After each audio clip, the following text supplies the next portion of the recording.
Estimadas familias, hermanos y hermanas en Cristo Jesús y todos los que están allí reunidos invocando el nombre del Señor y en torno a la presencia real de nuestro Dios. Sean todos bienvenidos a esta oración vespertina de la Congregación La Cruz de Cristo de la Florida en Santiago de Chile. Nuestra liturgia corresponde en esta ocasión a la oración de la tarde del nuevo himnario luterano próximo a publicarse. Hoy en día nos encontramos celebrando el día de la Ascensión de nuestro Señor, que data del día jueves, pero que lo celebramos en este día domingo.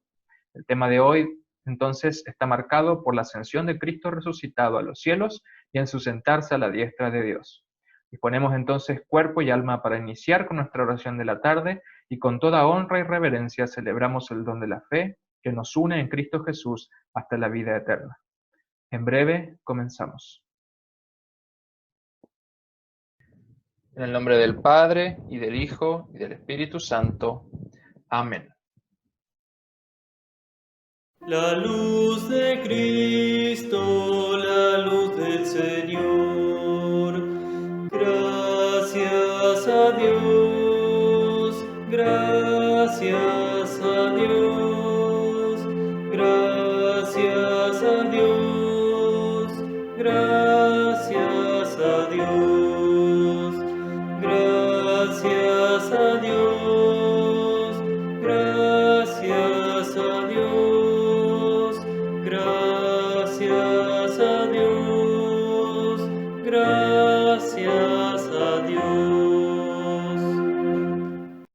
Luz radiante, luz de alegría, luz de gloria, Cristo Jesús, luz de gloria, Cristo Jesús, luz radiante, luz de alegría, luz de gloria, Cristo Jesús, luz de gloria, Cristo Jesús. Oremos. Alabado eres tú, oh Señor y Dios nuestro, Rey del universo, que guiaste a tu pueblo Israel con una columna de nube de día y una de fuego de noche. Ilumina nuestras tinieblas con la luz de Cristo. Tu palabra sea lámpara a nuestros pies y una luz en nuestro camino, porque tú eres misericordioso y amas a toda tu creación. Y nosotros, tus criaturas, te glorificamos. Padre, Hijo y Espíritu Santo. Amén. Suba mi oración delante de ti, como el incienso, el don de mis manos, como la ofrenda de la tarde. Señor, a ti clamo, ven pronto a mí, escúchame cuando te llame. Suba mi oración delante de ti, como el incienso, el don de mis manos, como la ofrenda de la tarde. Señor, pon un vigilante en mi boca, ponle un sello a mis labios. No dejes que mi corazón caiga en la maldad, ni me dejes cometer actos inicuos. Por eso, Señor y Dios, mis ojos te buscan. En ti confío, no me desampares. Gloria sea al Padre y al Hijo y al Espíritu Santo, como era al principio, es ahora y será siempre, por los siglos de los siglos. Amén. Suba mi oración delante de ti, como el incienso, el don de mis manos, como la ofrenda de la tarde. Oremos. Que el incienso de nuestra oración de arrepentimiento suba a ti, oh Señor, y que tu bondad descienda sobre nosotros, para que con mentes purificadas podamos cantar tus alabanzas con la Iglesia en la tierra y con toda la corte celestial, y podamos alabarte por siempre jamás. Amén. Procedemos ahora a la lectura del Salmo del día, Salmo 110. La L corresponde a mí, al liturgo, y la C a la congregación. Jehová dijo a mi Señor: siéntate a mi diestra, hasta que ponga a tus enemigos por estrado de tus pies. Jehová enviará desde Sión la vara de tu poder, domina en medio de tus enemigos. Tu pueblo se te ofrecerá voluntariamente en el día de tu poder, en la hermosura de la santidad. Desde el seno de la aurora tienes tú el rocío de tu juventud. Juró Jehová y no se arrepentirá. Tú eres sacerdote para siempre, según el orden de Melquisedec.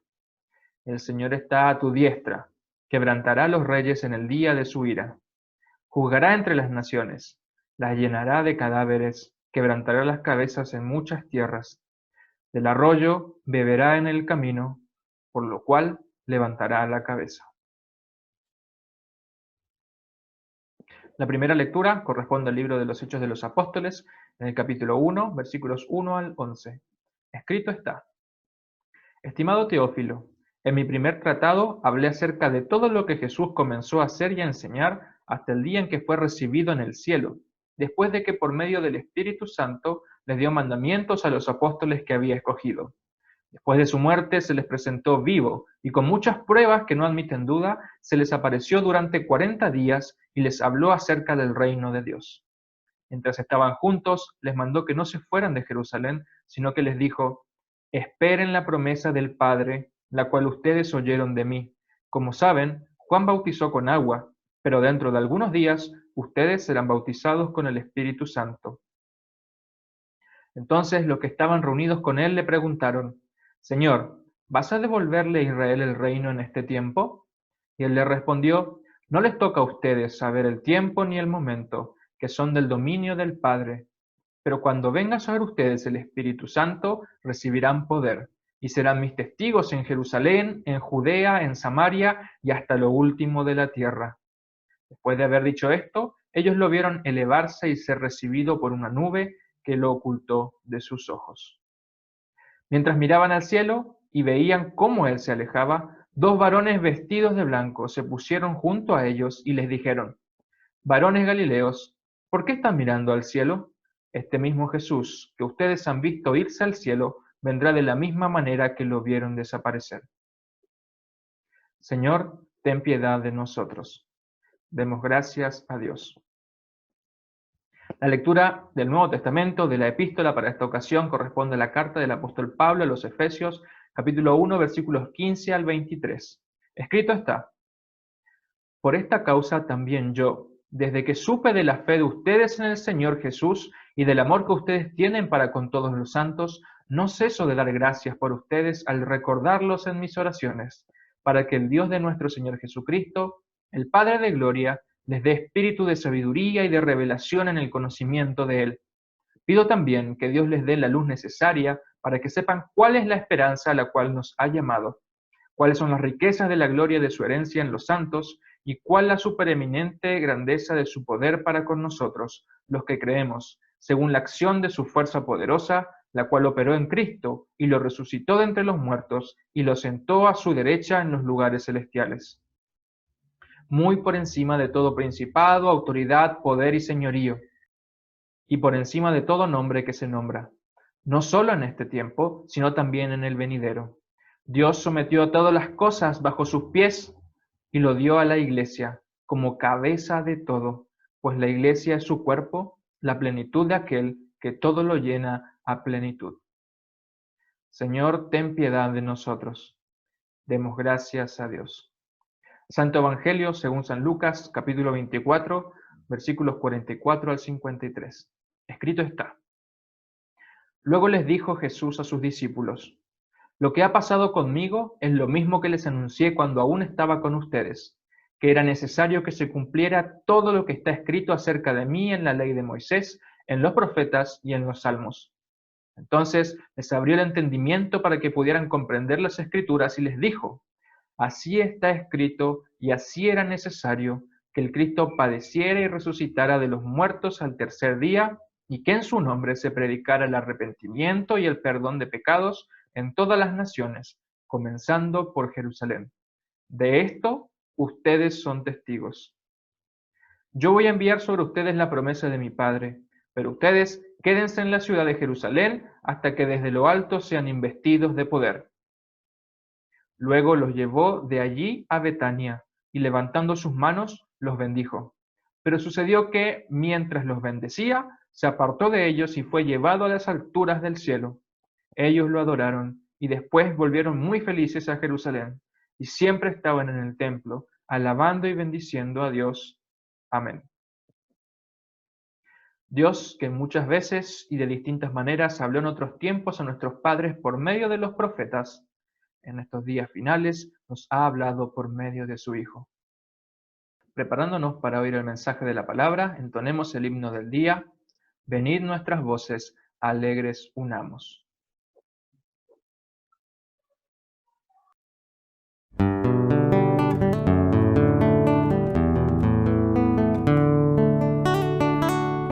Venid nuestras voces, alegres unamos al coro celeste del trono alrededor. Sus voces se cuentan por miles y miles, mas todas son una en su gozo y amor.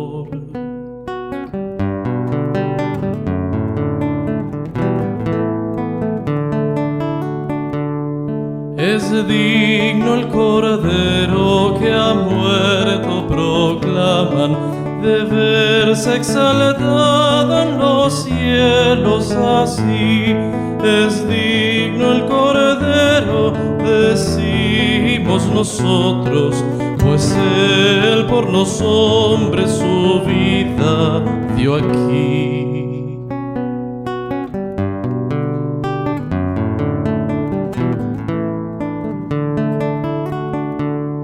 Digno eres, Jesús, de alcanzar en los cielos poder y riquezas y gloria y honor, y las bendiciones que darte podemos se eleven por siempre a tu trono, Señor.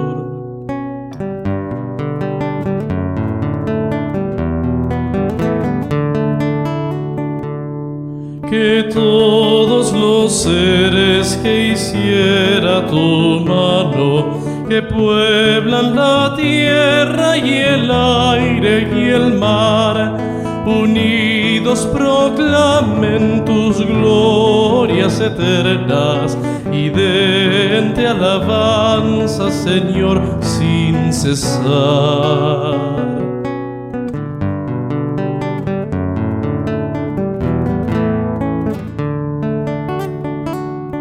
El nombre sagrado del Dios de los cielos, aúna bendiga la gran creación, y llegue el Cordero sentado en el trono, el dulce tributo de su adoración.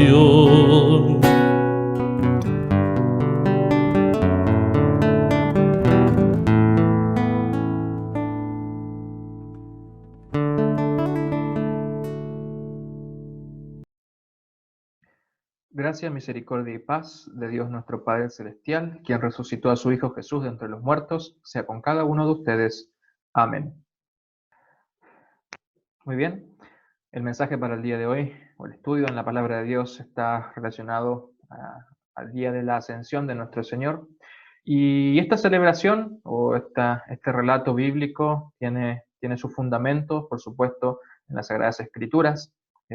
Tiene su fundamento histórico, es decir, que es un hecho que realmente ocurrió y de ello dieron testimonios no solamente las personas que estuvieron ahí presentes, sino también aquellos que investigaron sobre estos sucesos en esos tiempos, y historiadores, como en este caso el evangelista Lucas funciona como una especie de historiador o de erudito relacionado a este tipo de acontecimientos. La historia o relato de la ascensión ocurre en 3 partes en las Escrituras. Tenemos un relato muy breve en el Evangelio según San Marcos, en el último capítulo, 2 versículos 19 y 20. Tenemos también de forma breve, resumido, al final del Evangelio de San Lucas, en los últimos versículos del 50 al 53 del capítulo 24. La porción más larga o más detallada sobre los eventos relacionados a la ascensión de nuestro Señor fueron escritas en el libro de Hechos de los Apóstoles en el primer capítulo. Así inicia el libro de los Apóstoles con la ascensión de Cristo a los cielos y luego continúa por el envío del Espíritu Santo en Pentecostés, en el capítulo 2. Aún así, en la Biblia también tenemos otras referencias o alusiones acerca de Jesús diciendo que Él va a ascender o dando a entender esto. También los apóstoles, como por ejemplo Pedro en su primera carta, en el capítulo 3, versículo 22, el apóstol Pablo en la carta a los Efesios, en la carta a Timoteo, y también el autor de la carta a los Hebreos, refiriéndose a este hecho, no mencionando históricamente qué sucedió, pero sí dando por hecho que realmente es un evento que ha sucedido y que por supuesto es creer que es así, es un pilar fundamental también para nuestra fe cristiana. De ninguna manera podemos decir o tomarlo como algo secundario o como algo que estamos al pendiente de saber si creer o no, o de que realmente este es un relato, como digo, histórico, que es parte de la obra de salvación de nuestro Dios en la persona de Cristo. Entonces es algo que la Biblia nos documenta como verídico y que también hemos de creer aquellos que confiamos en Dios y en su palabra. Marcos 16, 19 al 20 dice, y el Señor, después de que les habló, fue recibido arriba en el cielo y se sentó a la diestra de Dios. Y ellos, los discípulos, saliendo, predicaron en todas partes, ayudándoles el Señor y confirmaron la palabra con los señores que le seguían. Amén. El apóstol Pablo en Efesios dice, el que descendió, es decir, Jesús, que descendió de los cielos a la tierra, es el mismo que también subió por encima de todos los cielos para llenarlo todo. También decía en la primera carta a Timoteo que esta especie de poema o himno cristológico, donde afirma indiscutiblemente, grande es el misterio de la piedad. Dios fue manifestado en carne, justificado en el Espíritu, visto de los ángeles o por los ángeles, predicado a los gentiles, es decir, las naciones, creído en el mundo, es decir, por nosotros, hombres y mujeres, y también recibido en la gloria. Esta es una clara alusión entonces al hecho de la ascensión de nuestro Señor. ¿Cuándo ocurrió? ¿Cuándo ocurrió la ascensión de nuestro Señor Jesucristo? Bueno, en el primer capítulo de Hechos, versículo 3, vemos que hay un periodo de 40 días entre la resurrección y el día en que sucede la ascensión, ¿no? Entonces, la mención es en el libro de los Hechos que durante estos 40 días Jesús hizo muchas cosas, ¿no? Al día número 40 sucedió que Jesús ascendió a los cielos. Y esto es justamente 10 días antes de la fiesta de Pentecostés, que él conocía también como la fiesta judía del Shavuot o la fiesta de las 7 semanas, que será 50 días después de la Pascua. Entonces, 40 días después de la Pascua tenemos ascensión y 50 días después de la Pascua tenemos Pentecostés. ¿Qué pasó durante esos 40 días que Jesús resucitado estuvo aquí en el mundo, pero todavía no había ascendido a los cielos, como se nos relata en los evangelios? Bueno, muchas cosas. Jesús, por ejemplo, se apareció a María Magdalena y a las mujeres, como nos dicen los evangelios sobre la resurrección. Se apareció también a los discípulos a puertas cerradas. Recordemos la historia de Juan 20, donde les entrega el Espíritu Santo y les da el oficio de las llaves, como lo conocemos. También se apareció a los 2 discípulos en el camino de Emaús, texto que también hemos estudiado en Lucas 24. También se apareció a 7 de ellos en la pesca, una de las pescas milagrosas que tenemos relatada en el último capítulo de Juan, donde también come incluso un pez delante de ellos, un pez asado. Y dice el Evangelio de Juan que Jesús también hizo muchas otras cosas en presencia de sus discípulos, pero no caben los libros del mundo para expresar o relatarlas todas, ¿no? Y también una de las cosas que hizo fue, antes de ascender, les mandó a los discípulos que se queden esperando en Jerusalén hasta que fuera enviado el Espíritu Santo, hasta que la promesa del Padre ¿recuerdan las 2 promesas? Una era que Él iba a ascender a los cielos para prepararnos un lugar, y la otra era que iba a enviar su Espíritu su Espíritu Santo. Entonces, la primera se estaba cumpliendo, que Jesús está ascendiendo a los cielos, y la segunda estaba aún por cumplirse, que es lo que después se va a cumplir en el día de Pentecostés. ¿Dónde ocurrió la ascensión? Bien, ahí tenemos en el mapa marcado, ya más o menos tenemos familiarizado un poco acerca de la región de Palestina en los tiempos de Jesús. Dice Lucas 24:50 que esto sucedió en Betania o cerca de Betania, que es un pueblito que está al sureste de Jerusalén, no quedaba muy lejos, unos 2,5 kilómetros, 2,5 kilómetros de Jerusalén, al oriente del Monte de los Olivos. Ahora, hoy en día se lo conoce este lugar como el Monte de la Ascensión, después de que claramente haya sucedido un evento tan importante como la ascensión de Cristo mismo en este lugar. En esa ciudad o ese pueblito de Betania vivían Lázaro, por ejemplo, aquel que Jesús resucitó entre los muertos. Vivían también María y Marta, estas hermanas tan conocidas como lo relata nuestro Evangelio. También fue hogar de Simón el leproso, apodado el leproso. En la casa de este Simón es que Jesús recibe el ungimiento de esta mujer adúltera que lo baña con perfume y lo limpia después o lo seca con sus propios cabellos, ¿no? En este texto relatado o historia relatada en el capítulo 26 de Mateo. Jesús también se nos dice que visitó Betania en diversas ocasiones. Ahí tenemos citados, para los que quieren buscar, algunos de ellos. En Mateo, en Marco, en Lucas y está en Juan, ¿no? Y este es el lugar en Betania cercano a donde Juan el Bautista bautizaba. Juan el Bautista generalmente bautizaba en la región que vemos en el mapa llamada por Perea, del otro lado del río Jordán. Algunas veces se lo ha retratado ahí bautizando, pero más o menos en las cercanías a Betania, y donde se une el río Jordán o donde se desemboca en el Mar Muerto, más o menos por esa zona. Tenemos un poco más cerca entonces, vemos como Betania estaba más cerca incluso que Belén y que Emaús de Jerusalén, ¿no? A la izquierda tenemos la foto de una actual capilla donde se cree que sucedió la ascensión. O sea, en el lugar donde sucedió la ascensión, donde se cree que sucedió, edificaron esta capilla para adorar ahí a Jesús. En realidad hoy en día es un territorio más que nada musulmán, no tanto cristiano, pero bueno, se recuerda el momento de la ascensión y en ese lugar se edificó esta capilla, ¿no? Y a la derecha tenemos la imagen de la tumba, que es un lugar turístico, la tumba de Lázaro, ¿no? Este Lázaro que Jesús resucitó, pero que obviamente después también se murió, ¿no? Pero que bueno, confiamos que así él como nosotros también resucitaremos finalmente cuando nuestro Señor venga a juzgarnos de entre a los vivos y a los muertos. Pero este es el lugar turístico entonces en Jerusalén, o ahí cerca en Betania, mejor dicho, donde reside la tumba de Lázaro.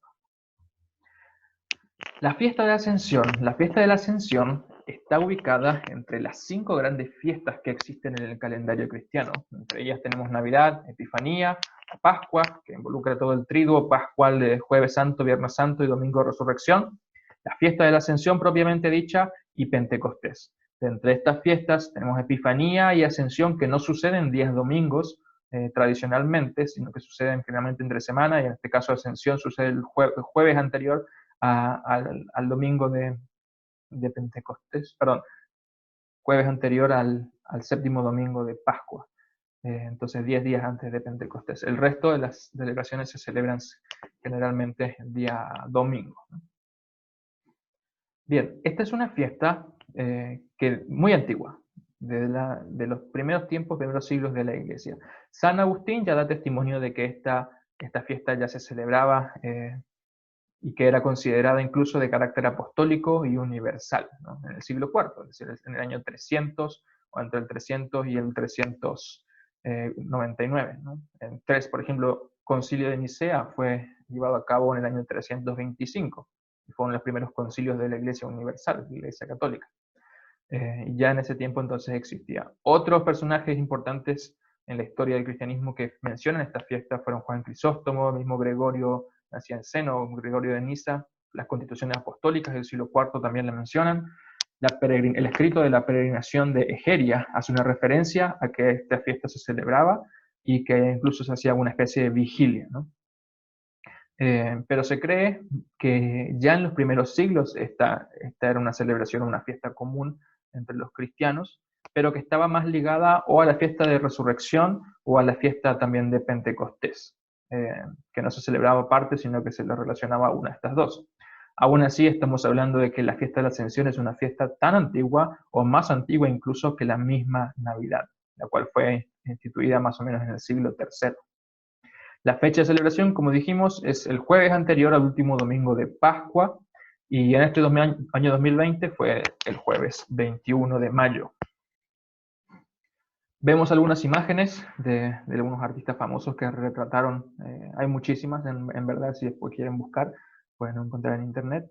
Por ejemplo, del Renacimiento tenemos la obra de Giotto, una de las más conocidas, la que tenemos en la imagen central del 1305. También tenemos a la izquierda la obra de Pietro Perugino, también ya más propio del casi romanticismo, si mal no recuerdo, un poco las figuras un poco más propias de otra época, pero también tenemos al Cristo elevándose por sobre su iglesia, donde tenemos a los apóstoles y a la Virgen María siempre retratada ahí, o por lo menos a esta mujer de vestimentas azules y abajo rojas que tienen su simbolismo, en que ahora Cristo está presente en su ascensión en el mundo en medio de su iglesia, ¿no? Entonces, eso es algo así lo que se refiere el apóstol Pablo cuando decía que Cristo está en una unión con su iglesia, la cual Él es cabeza y ella es su cuerpo, ¿no? Y finalmente a la derecha tenemos esta imagen, xilografía de la Reforma, tal vez no con certeza de Lucas Cranach, pero se parece mucho de sus obras. Puede ser que haya sido incluido en la Biblia o incluso en alguno de los catecismos que se imprimían y que eran tan famosos en esa época, ¿no? Así que bueno, ahí tenemos algunos retratos de este hecho en el arte. Martín Lutero predicó un sermón sobre el Día de la Ascensión y él se enfoca en una temática en particular. Él habla sobre la historia y el fruto de la ascensión. Al igual que en su sermón al igual que en su sermón sobre la resurrección, como recordarán, él afirma que si esto se predica solo como una historia, no nos beneficia, por más que creamos que sea verdad.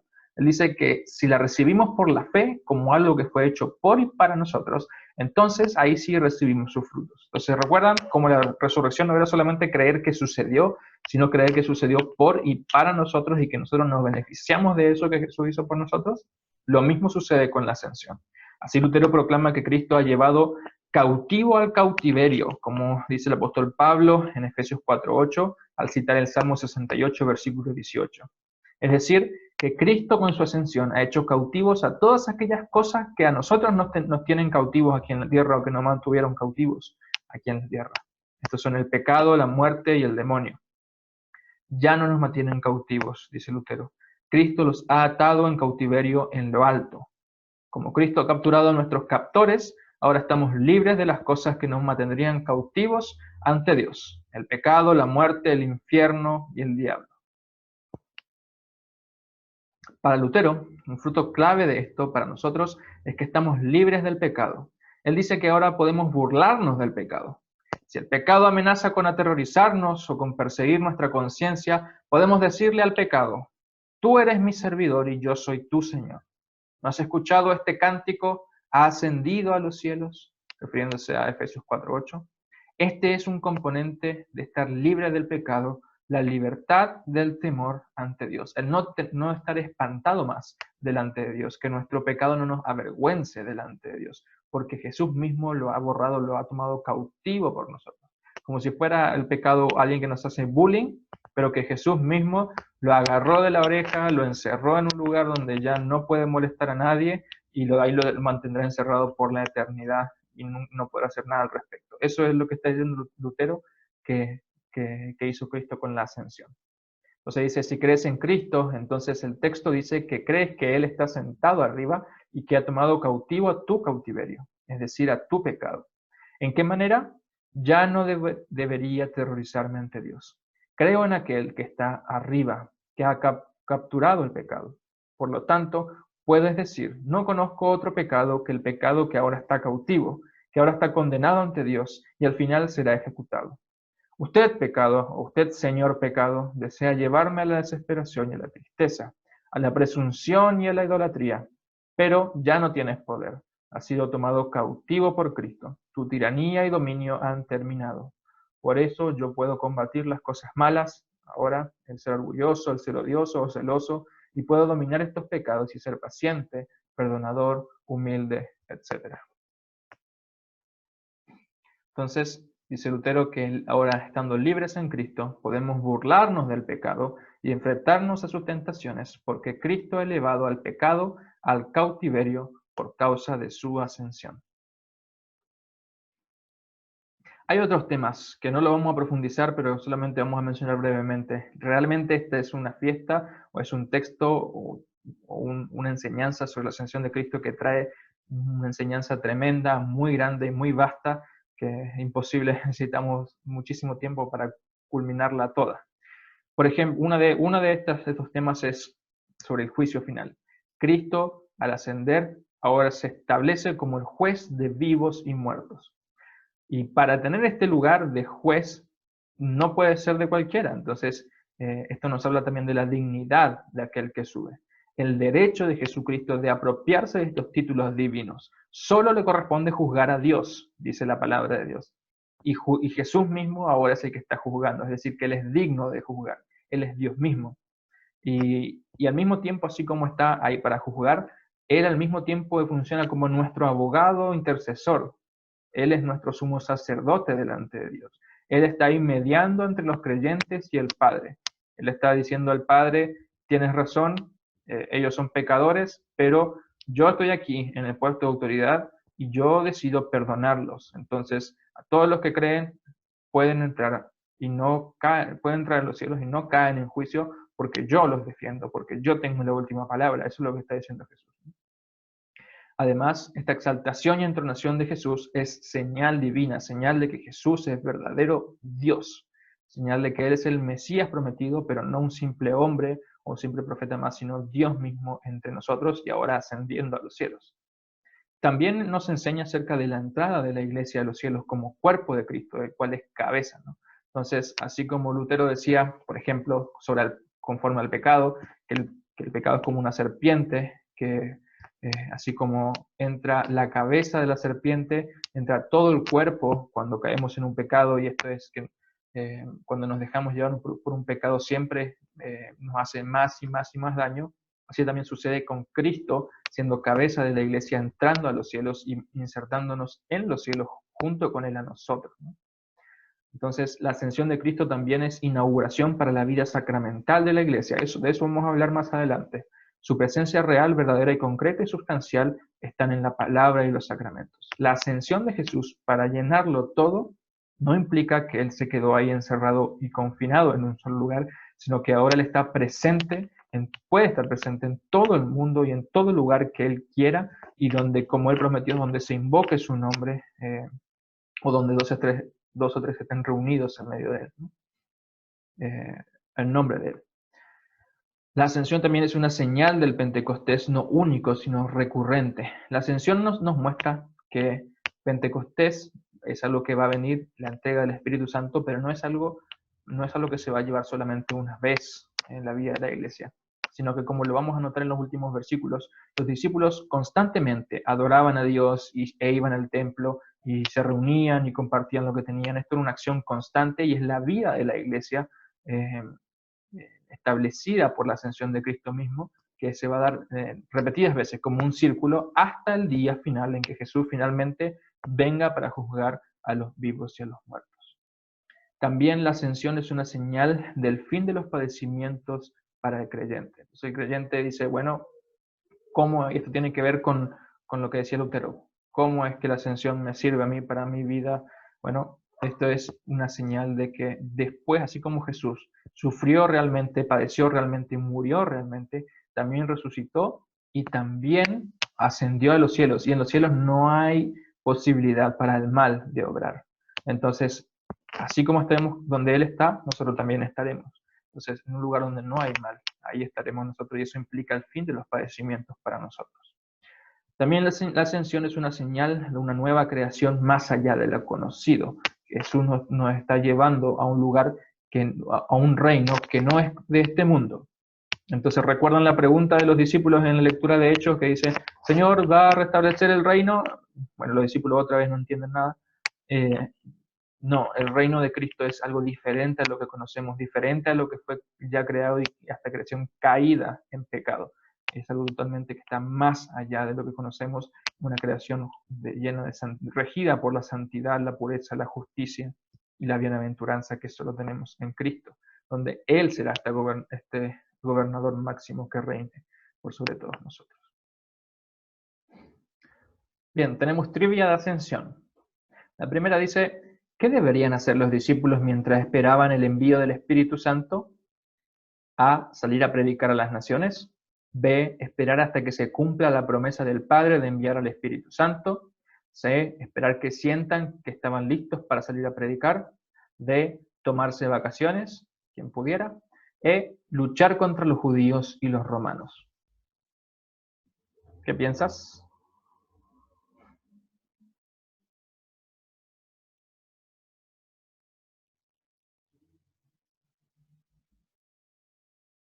Claro, los discípulos debían esperar hasta que se cumpla la promesa del Padre de enviar al Espíritu Santo. Y esperar en Jerusalén, como dice el Evangelio. ¿Cuál de las siguientes no está considerada entre las grandes fiestas del cristianismo? ¿La Epifanía, Navidad, Peregrinación, Pentecostés, Ascensión o Pascua?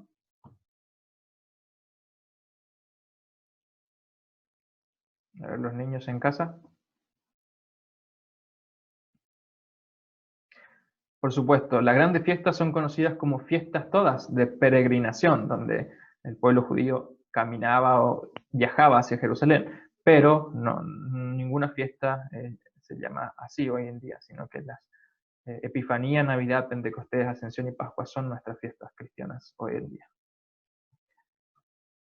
¿Desde qué tiempo se celebra entre la cristiandad la fiesta de la Ascensión del Señor?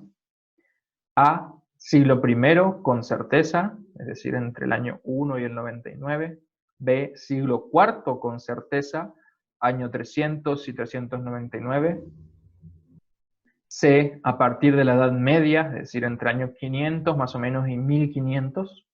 D, a partir de la Reforma, una fiesta que Lutero y los suyos instauraron, es decir, años 1500 y 1580.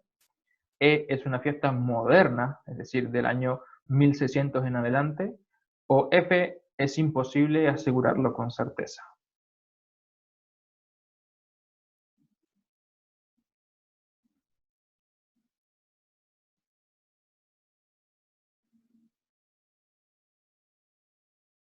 Bien, como dijimos, es posible que la fiesta de la Ascensión se celebrara ya en el primer siglo, pero no es certero, es decir, no, todo indica que sí, pero la certeza viene de que seguramente fue ya en el siglo IV se celebraba, entonces fue antes del siglo IV.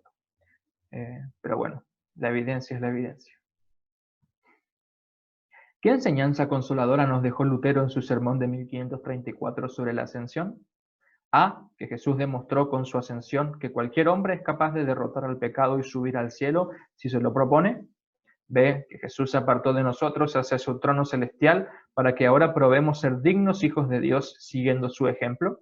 C, que al ascender se llevó consigo cautivas todas las cosas que nos hacen mal, el pecado, la muerte y el diablo. D, que al llevarse cautivos a nuestros enemigos, ahora somos capaces de luchar en la fe contra ellos. E, que C y D son correctas.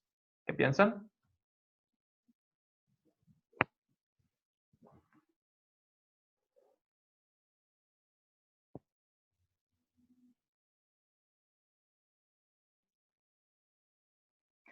Como bien decía Lutero y como en línea con el apóstol Pablo, Cristo viene a reivindicar nuestra justicia. Aquellas cosas que nos mantenían oprimidos y cautivos, Él ahora las oprime y las cautiva y las encierra ahí donde ya no pueden salir para siempre.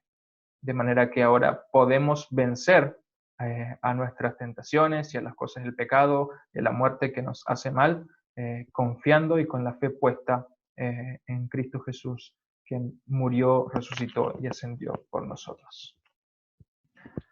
Bien, para seguir hablando de la ascensión, hablemos un poco de los testimonios que nos relatan acerca de este evento. Vamos a hablar brevemente acerca del libro de Lucas y Hechos. Para los que no sabían, San Lucas es el autor de 2 libros en la Biblia, el Evangelio según San Lucas y el libro de los Hechos de los Apóstoles. Ambos fueron escritos por él y ambos formaban originalmente parte de un solo libro, de un solo rollo. Tenemos tomo 1 y tomo 2. Ambos libros fueron dedicados, o el mismo libro, fueron dedicados a la misma persona. Tiene un destinatario en particular, aunque por supuesto que tenía la intención también de enseñar muchas cosas por detrás a todos los que además de este destinatario leyeran el Evangelio de Lucas.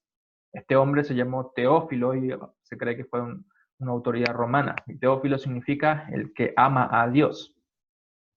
Así dice Lucas en el prólogo de su Evangelio, de su libro: habiendo investigado con esmero todo esto desde su origen, he decidido escribírtelo ordenadamente, para que llegues a tener plena seguridad de lo que te enseñaron. Entonces, Lucas Hechos es un libro que posee, o el libro que posee la mayor claridad y riqueza histórica sobre la vida de Jesús y su iglesia. Vida de Jesús, Evangelio de Lucas, y vida de la iglesia en los tiempos apostólicos en el libro de los Hechos de los Apóstoles. Las ideas centrales que vemos en estos relatos del Evangelio de la Ascensión, incluyendo el Evangelio de Marcos, que aunque es muy breve nos deja algunos detalles en particular, es que Jesús completa la obra de redención. Es decir, ¿qué tenía que hacer Jesús? Bueno, padecer, morir, resucitar y ascender. Bueno, todo ahora ya está cumplido y todo está completo. También nos está... otra idea, otro concepto que se nos presenta es que Jesús sube a preparar un lugar para su iglesia, que es un concepto que ya hemos estudiado en Juan 14. ¿no? Además, Jesús sube para bendecirnos, sube para bendecir a los suyos, a su iglesia. Jesús también está cumpliendo con el Antiguo Testamento, como fue profetizado en el Salmo 2 y Salmo 110 por sobre todas las cosas. Y Él se está ubicando en su lugar de máxima autoridad, lugar que solo le corresponde a Dios, ¿no? Él, además, con su ascensión, Él viene a traer gozo a su iglesia. Vamos por lo primero. Jesús, con su ascensión, completa la obra de redención. Dice el credo apostólico en el segundo artículo que llamamos sobre la redención, que creo en Dios Padre Todopoderoso, Creador del cielo y la tierra, y en Jesucristo, su único Hijo, nuestro Señor, que fue concebido por obra del Espíritu Santo, nació en la Virgen María, padeció bajo el poder de Poncio Pilatos, fue crucificado, muerto y sepultado, descendió a los infiernos, al tercer día resucitó de entre los muertos, y finalmente dice, subió a los cielos, y está sentado a la diestra de Dios Padre Todopoderoso, y desde allí ha de venir a juzgar a los vivos y a los muertos. Tengamos en cuenta esta última parte porque está incluida en nuestra confesión de fe. Es decir, que negar la ascensión de Cristo implica negar la fe en este Dios verdadero, porque el credo de los apóstoles fue escrito y formulado a partir de las enseñanzas de los apóstoles mismos. Sería como casi hasta a la altura de negar lo que diga la palabra de Dios en los evangelios, ¿no? Por muy poco no se lo considera palabra de Dios, pero sí confesión de la verdadera fe que se nos enseña en la palabra de Dios. Por lo tanto, negar también lo que enseña el credo es negar la misma fe. Lo mismo sucede en el credo niceno, donde también se nos dice todo lo que aconteció con Jesucristo, y al final dice que fue crucificado también por nosotros bajo el poder de Poncio Pilatos, padeció y fue sepultado, y resucitó al tercer día según las Escrituras. Y finalmente agrega, ascendió a los cielos, y está sentado a la diestra del Padre, y vendrá otra vez en gloria para juzgar a los vivos y a los muertos, y agrega algo que no hay en el credo apostólico que dice, su reino no tendrá fin. No que el credo apostólico lo niegue, pero sin embargo el credo niceno sí lo aclara, ¿no? Entonces, estos 3 elementos, que Jesús ascendió a los cielos, está sentado a la diestra del Padre y que vendrá otra vez para juzgar, ¿no? Estos 3 elementos también están presentes en el credo apostólico y son parte de la viva fe de la Iglesia. Negar una de estas verdades, otra vez repito, es negar la verdadera esencia y la verdadera fe del cristianismo, en la cual está fundamentada nuestra creencia y fe cristiana. Jesús sube para prepararnos un lugar. Juan 14, texto que hemos estudiado, dice, así que voy para preparar un lugar para ustedes, y si me voy y les preparo un lugar, vendré otra vez y los llevaré conmigo, para que donde yo esté, también ustedes. 2 Corintios 5:1, en los cielos tenemos de Dios un edificio, una casa eterna, la cual no fue hecha por manos humanas, ¿no? Yo sé claramente esta referencia al lugar que tendremos como herencia en los cielos por causa de la obra de Cristo por nosotros. Jesús sube para bendecirnos. Juan 14 también, 19 y 27 dicen, dentro de poco el mundo no me verá más, pero ustedes me verán, le dice a sus discípulos. Y después agrega, la paz les dejo, mi paz les doy. Yo no la doy como el mundo la da. No dejen que su corazón se turbe y tenga miedo. Y esto se cumple en Hechos, capítulo 1, versículo 10, y por supuesto en Lucas 24, que coinciden en el mismo relato de la ascensión. Solo que Hechos es un poco más específico. Y dice, y estando ellos con los ojos puestos en el cielo, entre tanto que él se iba, él alzando sus manos los bendijo, y aconteció que mientras los bendecía, se separó de ellos y fue llevado arriba al cielo. Entonces fíjense, Jesús dijo, ustedes me verán, el mundo no. Entonces los discípulos estaban ahí con los ojos puestos en el cielo, tal como fue predicho. Y finalmente cuando dice, la paz les dejo, mi paz les doy, este es el paralelo con la bendición que él entrega, porque la bendición es el dejar a su pueblo con la paz. La bendición es hablar bien de su pueblo, pero más que eso es entregarle todas las cosas que ellos necesitan. Y ese es el concepto judío de la paz, de sentir o saber que no te falta nada, que lo tienes todo, porque nada ya te está faltando. Y eso es lo que hace Jesús, colmar y llenarlo todo, entronándose en un lugar donde Él reina y es dueño y tiene autoridad por sobre todas las cosas. De esa persona recibimos la bendición. No recibimos la bendición de cualquier ser humano como nosotros, sino que de aquel que tiene toda la autoridad máxima y que es dueño de todas las cosas, ¿no?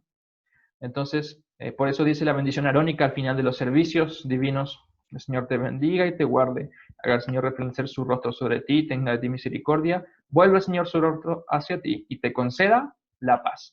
Bendecir y entregar paz es lo mismo. También es una realidad que en su ascensión, Jesús sube para darnos gozo. Dice Juan 14, 28 al 29, ya me han oído decir que me voy, pero que vuelvo a ustedes. Si ustedes me amaran, se habrían regocijado de que voy al Padre, se hubieran alegrado de que voy al Padre, porque el Padre es mayor que yo. Y les he dicho esto ahora, antes de que suceda, para que cuando suceda, ustedes crean. Entonces, vamos al final del Evangelio de Lucas, donde esto sucede, dice, y aconteció que bendiciéndolos, se separó de ellos, y fue llevado arriba al cielo. Ellos, después de haberle adorado, volvieron a Jerusalén con gran gozo, y estaban siempre en el templo, alabando y bendiciendo a Dios. Amén. Y así concluye el Evangelio. Fíjense, en Juan 14, antes de que Jesús muera, resucite y ascienda, los discípulos no se regocijaron, estaban tristes, pero ahora como todo fue cumplido, ellos ya pueden, a pesar de que Jesús se va, ya pueden sentir este gozo en medio de ellos y estar alegres y contentos, ¿no? Este mismo gozo que en el capítulo 1 de Lucas fue motivo de celebración y de regocijo por el anuncio del nacimiento del Salvador, en la encarnación de Cristo. Jesús también sube o asciende para cumplir con el Antiguo Testamento. En la predicación, en el sermón de Pedro, en Hechos capítulo 2, Pedro enseña lo siguiente a los judíos que lo estaban ahí escuchando. A este Jesús resucitó Dios, del cual todos nosotros fuimos testigos. Así que exaltado por la diestra de Dios y habiendo recibido del Padre la promesa del Espíritu Santo, ha derramado esto que vosotros veis y oís. Porque David no subió a los cielos, pero él mismo dice, dijo el Señor a mi Señor, siéntate a mi diestra, hasta que ponga a tus enemigos por estrado de tus pies. Sepa pues ciertísimamente toda la casa de Israel que a este Jesús a quien vosotros crucificasteis, Dios lo ha hecho Señor y Cristo. Y la referencia son a los salmos, por lo menos Salmo 2 y Salmo 110, donde dice, el que reina en los cielos se ríe, el Señor se burla de ellos, pero ya enfurecido les habla y con su enojo los deja turbados. Ya he establecido a mi rey sobre el monte Sión, mi lugar santo. Después diría este salmo que este rey que él establece es su propio hijo, ¿no? Y nos anima a no estar de malas con este hijo de él porque él juzga. Entonces mejor nos conviene estar del lado del hijo, no como las naciones y los pueblos que se rebelan contra Dios. Salmo 110 dice, es la cita de este texto de que el apóstol Pablo hace referencia en Hechos 2, donde dice, palabra del Señor a mi Señor, siéntate a mi derecha o a mi diestra, hasta que ponga a tus enemigos por estrados de tus pies. Desde Sión el Señor extenderá su cetro real para que domines a todos tus enemigos. En el día de tu victoria, tu ejército se te entregará por completo sobre los montes santos. Fíjense otra vez los elementos de Jesús sentándose como en un lugar de poder, de la realeza, ¿no?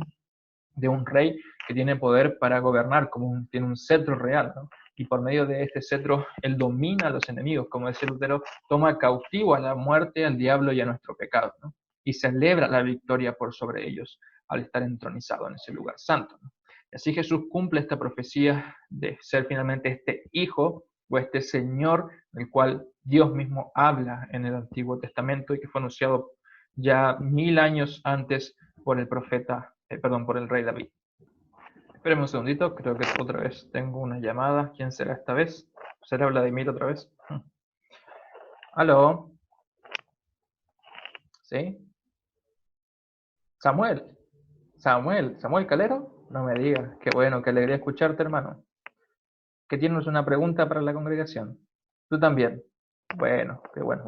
Ahí te dejo entonces para que la compartas con nosotros. Te vamos a escuchar. Ya, hermano, gracias. Nos vemos. Sí, Pablo. Primeramente quiero saludar a toda la congregación, a los hermanos de la Cruz de Cristo, y quería hacerle una pregunta al vicario Pablo. Sabemos que gracias a los evangelios y al libro de los Hechos, que Jesús ascendió a los cielos, y también esto lo confesamos en el credo, cuando decimos al tercer día resucitó de entre los muertos, subió a los cielos y está sentado a la diestra de Dios Padre Todopoderoso. Y desde allí ha de venir a juzgar a los vivos y a los muertos. Mi pregunta es, ¿qué significa que Jesús ahora está sentado a la diestra de Dios?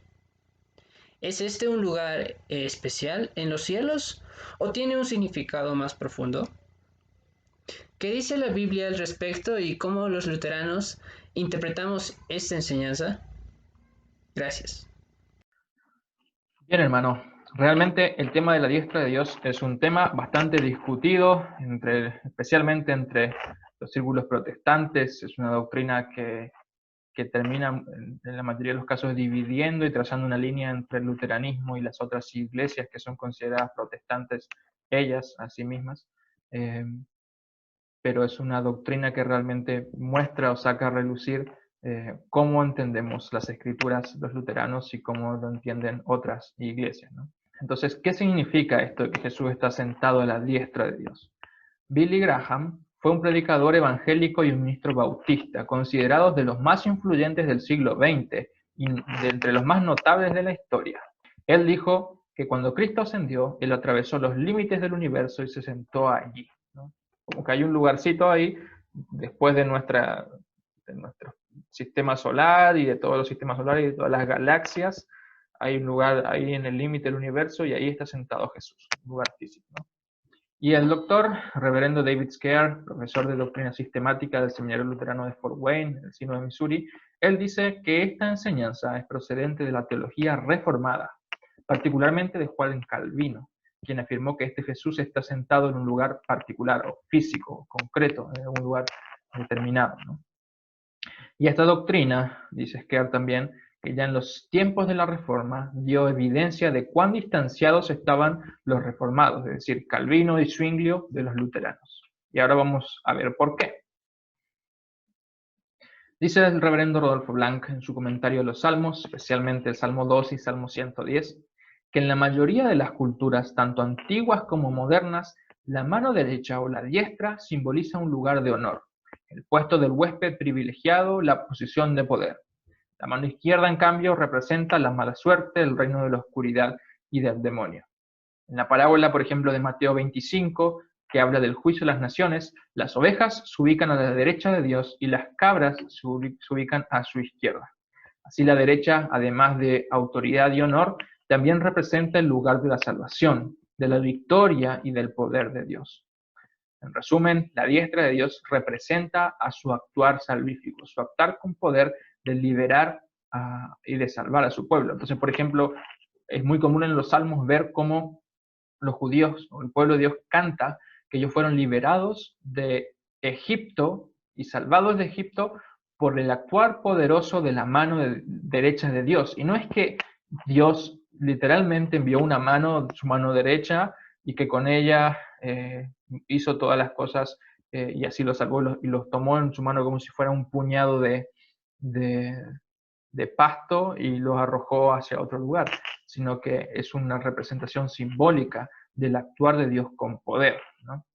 Entonces, por ejemplo, cuando una vez visitamos en Misiones, en la provincia donde crecí, la casa del gobernador, o mejor dicho, la casa de gobierno, ¿no? Y en la mesa de reuniones siempre el gobernador se sienta en la punta de la mesa y siempre a su derecha, de entre todas las personas reunidas, la más importante se sienta ahí, a su derecha. Entonces, si viene el presidente de la nación, se sienta ahí a la derecha. Si vienen dos policías o tres policías con diferentes rangos, el de mayor rango siempre se sienta a la derecha y así se van sucediendo. Entonces, la diestra o el brazo derecho de Dios no significa algo concreto y particular, sino que es representación de una idea, de que es un lugar, un puesto de honor, un puesto de autoridad, un puesto de poder, ¿no? Y de dignidad también.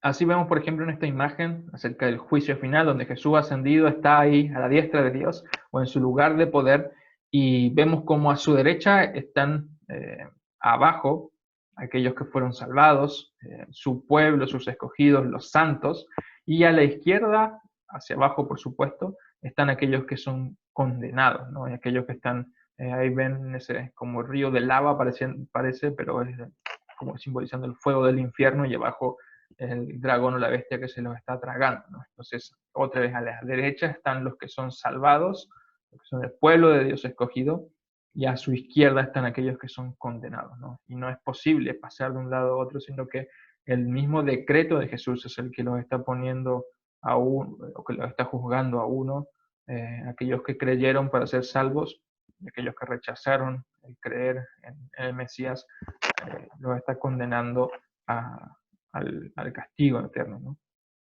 Como tenemos en esta imagen, ¿no? Ahí tenemos otra imagen donde se representa lo mismo. Entonces, a la diestra de Dios están aquellos que son su pueblo, que son salvos, que están viviendo ahí en el paraíso de vuelta, pero a la izquierda está retratado los terrores y los sufrimientos del infierno. Por eso se dice a la diestra y a la siniestra, ¿no? Y siniestra ya da un nombre bastante espeluznante para estar ahí. Nadie quiere estar en un lugar siniestro, nadie quiere estar en el lugar izquierdo, nadie quiere estar a la izquierda de Dios. Otra imagen donde tenemos la misma representación, a la derecha el pueblo de Dios salvado por él, y a la izquierda aquellos que son condenados. Dice también el Dr. Scaer que solo basta con ver las imágenes del Antiguo Testamento donde la diestra de Dios es un lenguaje figurativo o figurado que representa algo más. Irónicamente, dice, los reformados afirman la existencia de un lugar físico a la diestra de Dios, pero niegan la presencia real y corpórea de Cristo en el sacramento, en la Santa Cena. Esto es parecido al lenguaje, dice Scaer, que usamos hoy en día. Si digo, este hombre es mi mano derecha, no significa literalmente que esta persona, en lugar de brazos y piernas, tenga dedos y que esté pegado a mi torso, sino que estoy diciendo, este hombre me representa, él me acompaña, él actúa bajo mi representación y yo confío en él. Así, la ascensión del Señor significa que Jesús entra en la vida sacramental de la Iglesia, porque es en la predicación de la palabra y en los sacramentos que él actúa con el poder salvífico del Señor. Vamos a ir profundizando más en esto. Pablo, me surgió otra duda. Una segunda pregunta, ¿vale? Si decimos y confesamos que Jesús está a la derecha del Padre, ¿cómo es posible que Cristo esté presente en la Santa Cena? Por favor, muchas gracias. Muy bien, Samuel, muchas gracias. Sí, totalmente.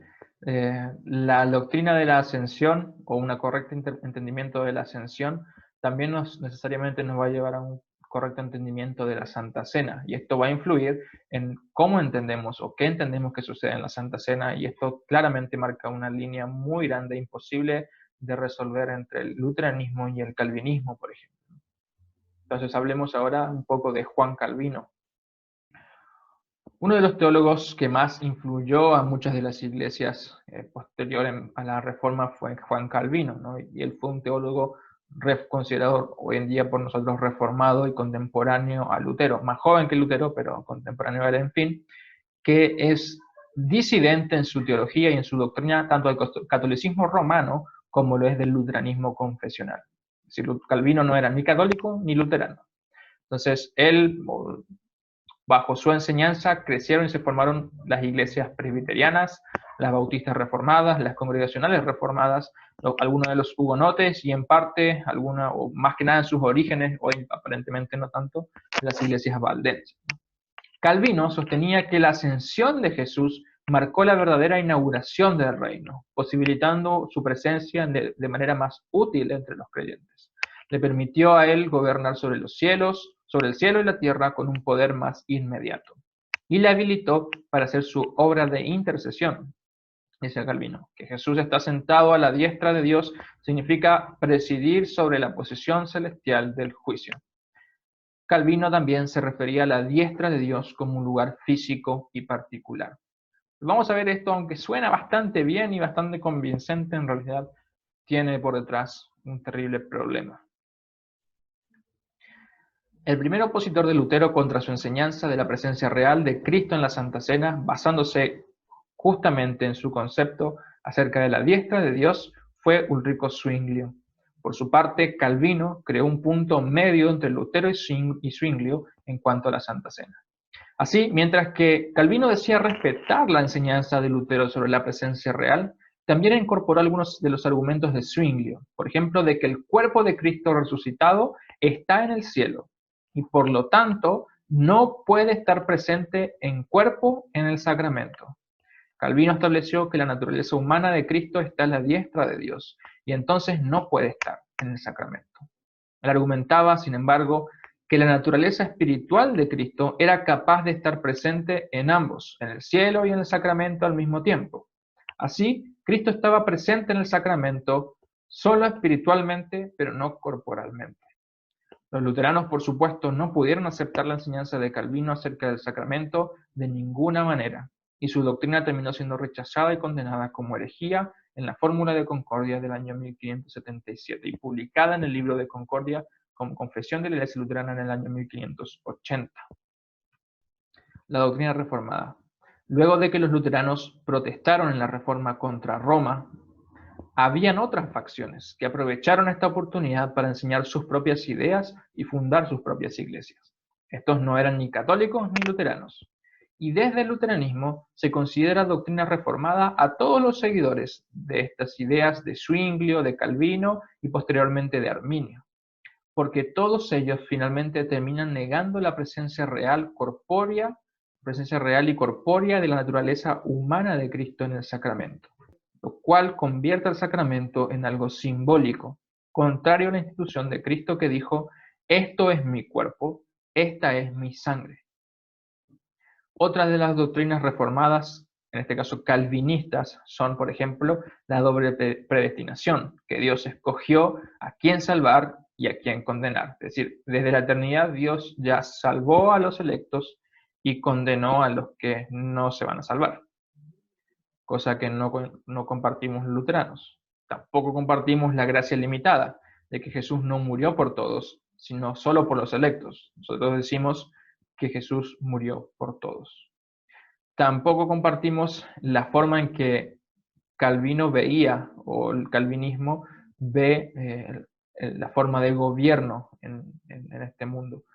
Calvino había propuesto formar una teocracia, que es la institución de un reino o estado gobernado con los 10 mandamientos. Los luteranos tenemos una postura diferente, diciendo que necesitamos distinguir los dos reinos, el reino espiritual y el reino terrenal, y que estos reinos conviven entre sí por medio de una paradoja, o nuestro objetivo no es el de transformar el reino terrenal en algo celestial, como es la intención de Calvino, ¿no? Él quería que básicamente la iglesia o el Estado sea gobernado por los 10 mandamientos, ¿no? Por eso se ve que en muchos casos se parece a muchos ideales y pensamientos de los judíos, ¿no? Que querían establecer un reino terrenal. Así, el intento de Calvino de mediar o unificar la teología de Lutero y de Zwinglio bajo una misma bandera fracasó, y terminó así creando una tercera teología que nada tiene que ver con la doctrina que creen, enseñan y confiesan los luteranos. Entonces, mucho cuidado, porque a pesar de que muchos reformados históricamente se han esforzado por mostrarse cercanos a los luteranos, la realidad es que su doctrina no coincide con la luterana en ningún punto. Por eso que es preciso tener sumo cuidado al leer comentarios o devocionales de autores reformados, evangélicos, etc. Porque si bien su doctrina puede sonar agradable y por sobre todo racional o convincente, termina siempre por dividir las naturalezas de Cristo, y al hacerlo nos lleva a hacer un énfasis legalista del Evangelio mismo, lo cual no podemos aceptar si queremos permanecer fieles al Evangelio de Cristo, en los principios de justificación solo por gracia y solo por fe.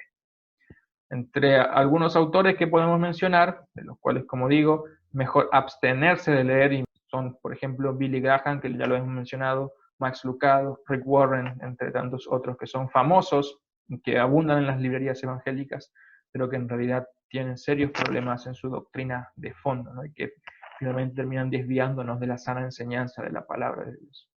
Y el envío siempre del apóstol Pablo para Timoteo, su discípulo, es de velar y cuidar por la sana doctrina de la iglesia.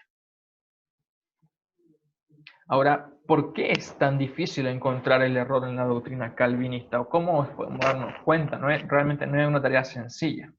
Y veamos, intentaremos describir brevemente cómo poder discernir en este caso, específicamente en cuanto a la presencia de Cristo en el sacramento. Lutero afirmaba, y nosotros como luteranos en el catecismo también lo afirmamos, que Cristo está presente en el sacramento verdaderamente, o que hay una presencia real. Zwinglio decía no, Cristo no está verdaderamente presente, su presencia es simbólica. Eso es lo que decía Zwinglio. Entonces, Calvino, al igual que Lutero, él podía afirmar que Cristo estaba verdaderamente presente en el sacramento. Entonces, ¿en qué quedamos? ¿No es lo mismo entonces lo que enseñan? Si Lutero y Calvino dicen que Cristo está verdaderamente presente en el sacramento, ya vamos a ver que no, porque los dos, cuando decían esto, se referían a algo totalmente distinto. Para entender esto, tenemos que hablar un poco de Jesús y su persona. ¿Quién es Jesús, básicamente? Y esto va a tocar los fundamentos de la fe cristiana. Jesús, al ser verdadero Dios y verdadero hombre, como lo confesamos en los credos, posee dos naturalezas, la divina y la humana. Por ejemplo, cuando Juan dice en el capítulo 1 que el verbo, logos, se hizo carne, está hablando de Jesús asumiendo la naturaleza humana. Cuando Jesús dice que Dios es espíritu, se está refiriendo a la naturaleza divina. Así Jesús es la única persona de la Trinidad que comparte ambas naturalezas, la divina, es decir, que Él es verdadero Dios, y la naturaleza humana, Él es verdadero hombre. Una sola persona, dos naturalezas. Y esta ha sido la enseñanza cristiana desde siempre, no solo en el Antiguo Testamento y en el Nuevo Testamento, sino también en los primeros siglos de la Iglesia, como lo confesamos otra vez, lo repito, en los credos. El apóstol Juan dice que cualquiera que niega la naturaleza humana de Cristo es el anticristo. 1 Juan 2, versículos 18 al 27. Entonces, cuando Lutero dice que Cristo está verdaderamente presente en el sacramento, él se refiere al Jesús entero, a sus dos naturalezas, es decir, verdadero Dios y verdadero hombre, los dos están presentes en el sacramento, real y verdaderamente presentes. Pero cuando Calvino dice que Cristo está verdaderamente presente en el sacramento, él se refiere solo a la naturaleza divina. Entonces, Jesús está verdaderamente presente, pero de una forma espiritual, y niega que la naturaleza humana de Cristo esté presente, porque según él, como está sentado a la diestra de Dios, el Jesús hombre no puede estar presente en el sacramento. Entonces, para Calvino, nosotros no comemos del verdadero cuerpo y la verdadera sangre de Cristo en el sacramento, porque esto es parte de su naturaleza humana, parte de su cuerpo humano. Entonces, lo que hacemos en la Santa Cena es elevarnos hacia el lugar donde está Cristo espiritualmente, o ascender mediante nuestra fe y mente hacia los cielos, hacia ese lugar donde está Jesús. Y esto es por medio del Espíritu. Lutero y toda la Iglesia luterana junto con él rechazan con énfasis esta doctrina reformada, tanto la de Zwinglio como la de Calvino, simplemente porque no están de acuerdo con la Escritura que dice, esto es mi cuerpo, esto es mi sangre. En su defensa contra la herejía reformada, los confesores luteranos después de la muerte de Lutero creen, enseñan y confiesan, en resumen, que la naturaleza humana de Cristo está real y verdaderamente presente en el sacramento. Y lo dicen justamente basándose en esto, que Jesús mismo lo afirmó en los evangelios. Las palabras de institución en la Biblia son claves. Esto es mi cuerpo, esto es mi sangre. Y esto es reafirmado por el apóstol Pablo, que dice que al participar del cuerpo y de la sangre de Cristo, y hacerlo de manera indigna, recibimos condenación. Entonces, por esto es que esto es un tema sumamente importante y no es un tema para tomarlo a la ligera, ¿no? Además, el criterio de Calvino proviene de un precepto racional, que él llamaba finitum non capax infiniti, o lo finito no es capaz de lo infinito. Es decir, un cuerpo humano no es capaz de hacer cosas grandes como volar o transportarse o teletransportarse u otras cosas que podemos mencionar. Entonces dice, lo que tiene un principio y un fin no puede trascender las barreras del tiempo y del espacio. Básicamente hay un problema racional y un precepto filosófico que no logra resolver Calvino en este caso. La naturaleza divina de Jesús, dicen los luteranos, comparte sus atributos con su naturaleza humana, a la cual está unida desde la encarnación y por la eternidad. Así como el Cristo humano pudo atravesar las paredes de una casa con puertas cerradas, así también puede estar presente en la Santa Cena, en, con y bajo el pan y el vino. No es de extrañarse que en muchos casos los luteranos sean catalogados de católicos entre los reformados justamente por esta enseñanza. Podemos mencionar también que Calvino no solo erra en esto, sino también al afirmar que la diestra de Dios es un lugar físico en particular, en los cielos. Esto contradice claramente la teología y la enseñanza del Antiguo Testamento y también, por ejemplo, al apóstol Pablo, que dice que Jesús subió a los cielos para llenarlo todo. Por la misma razón que podemos afirmar que María es la Madre de Dios y que Dios murió en la cruz, podemos afirmar que el Cristo humano y divino está presente en el sacramento. ¿Cómo puede estar Cristo presente en el sacramento? Bien, esto realmente es una pregunta que una fe sencilla y humilde no necesita responder, porque cree en las palabras, esto es mi cuerpo y esta es mi sangre, y no la discute, la abraza y la acepta. Si Jesús dijo que es así y punto. Pero para aquellos que tienen un entendimiento más duro y una razón más dura, esto requiere una explicación más precisa. Y fue necesario para los luteranos defenderse de las acusaciones de los que ellos llamaban los sacramentarios o los reformados, que influyeron mucho y para mal en la doctrina ortodoxa de la fe cristiana luterana en los tiempos de la Reforma. Entonces ellos se ven obligados a responder a esta pregunta enseñando que cómo es que Cristo puede estar presente. Es porque existe una comunicación de atributos entre las naturalezas divina y humana. ¿Qué es esto de comunicación de atributos? Bueno, comunicación es como compartir, ¿no? Comunicar, entregar, compartir, tener un vínculo. Y los atributos son como, por ejemplo, si fuera un superhéroe, los poderes. Por ejemplo, ¿cuáles son los poderes o atributos de Superman? Bueno, que él tiene super fuerza, que él tiene visión de rayos X, o visión de rayo láser, no sé cuál es, que puede volar, por ejemplo. Que eso es un atributo que no tiene cualquier hombre, sino que tiene solo Superman porque él viene de tal planeta, ¿no? Entonces, lo mismo Batman, que tiene super inteligencia, por ejemplo, y que tiene mucho dinero. Bueno, eso sí es un atributo que pueden tener los hombres. Pero, entonces, en este caso, Jesús tiene dos tipos de atributos, porque tiene dos naturalezas. En su naturaleza divina, Jesús tiene atributos divinos, atributos de ser Dios, que Él es todopoderoso, Él es omnisciente, todo lo sabe, es eterno, no tiene principio, no tiene fin, y es santo, ¿no? Y tantas otras cosas que lo hacen, que son atributos propios del ser Dios. Pero también Jesús en su persona tiene atributos humanos, es decir, Él tiene un cuerpo, tiene sangre, respira, come, bebe, nace, crece y muere. Entonces, la respuesta de los luteranos es que Jesús puede estar presente en el sacramento porque la misma persona posee dos tipos de atributos. Y esto es un caso único. Solo Jesús tiene naturaleza humana y divina.